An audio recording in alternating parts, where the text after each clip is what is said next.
It's a great piece of bog standard Irish sod. That's what they call it, this stuff. In counties throughout Ireland, people have been harvesting it for centuries. It makes a great fuel for their beloved open fires, and it's even helped preserve some of their most important historical sites. But now there's a big fight over whether or not they can keep cutting it. To understand this, let me get you up to speed on what peat is. Peat is kind of like dirt, but really it's more like supercompressed moss and other plant matter that has been growing in these areas for hundreds or even thousands of years. These deposits are found all over the world, but Ireland has some of the largest and best preserved samples because of how special the geography is here. You see, Ireland is a big, lush, green place with lots of rain. And back when the island was first settled, maybe around 14,000 years ago, during the last ice age, much of that rain collected in low-lying areas and never really drained away. All that water created huge swamps and bogs where plants could grow and die and decompose. But they just never really turned into anything else, because all that plant matter was sitting in water. There was no oxygen around to help it decay. So layer upon layer of dead plants built up and turned into something called peat. And because those layers were being made for so long, they eventually compressed into huge deposits that are still there today. Some of the biggest ones are in places like County Derry, Offaly and Westmeath, where they can be more than 6 meters deep. In Ireland, these are called raised bogs. But there's also another kind called blanket bogs that cover the tops of mountains. And Ireland has the largest area of blanket bogs in Europe. You can find them everywhere from the Burren in County Clare to the Wicklow Mountains near Dublin. Now peatlands like these are some of the most precious ecosystems we have on Earth. They capture carbon at 3 times the rate of forests, and they store it for thousands of years. That's why it's so important to keep them intact. If you damage them or disturb the water table, you risk releasing that carbon back into the atmosphere. And when they're gone, they're basically gone forever. But for centuries, people have found ways to use them. Ways that may have seemed sustainable once upon a time, but now are causing some big problems. The most common use for peat is as fuel. People have been harvesting it since they came to Ireland and burning it in their fireplaces for heat. Back when I lived abroad, my friends had a cottage in the countryside, and they used to spend their weekends cutting turf. They would take a sharp spade and carefully slice away the peat like an enormous bar of soap. Then they would stack it up to dry out and burn it in their stove. It's a beautiful thing to watch, actually, when it's stacked up all neat and tidy.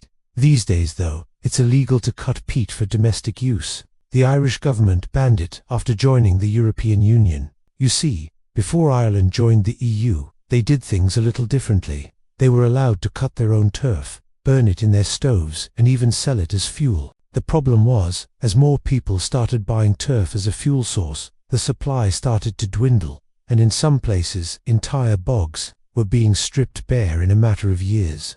In 1990, the Irish Peatland Conservation Council estimated that each year the country was losing about 23,000 hectares of raised bogs, mostly because of turf cutting. This wasn't good news. Not only were these fragile ecosystems being destroyed, but if the bogs went away, rural people would lose a valuable fuel source, and the carbon stored inside them would be released into the atmosphere.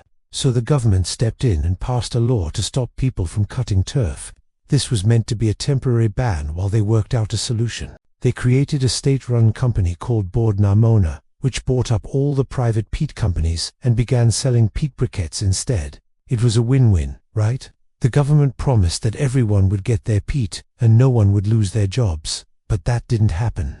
When the government took over, they cut the price of peat in half. It became cheaper to buy briquettes than it was to cut your own turf. And by 1996, the sales of home-cut turf dropped from 70% to only 10%. Soon after, the industry collapsed and thousands of people lost their jobs. And that brings us back to the present day. Now, the peat cutting bans have been in place for decades, and they haven't been very popular, especially in rural areas where people feel they've been disconnected from their culture. Many of them say that cutting turf isn't just a job, it's a way of life that dates back to their ancestors. Every year, they would look forward to the summer when they would get to head out into the bog with their friends and family and cut the turf together. They would bring their kids along to teach them how to do it properly, and they would chat and laugh and tell stories while they worked.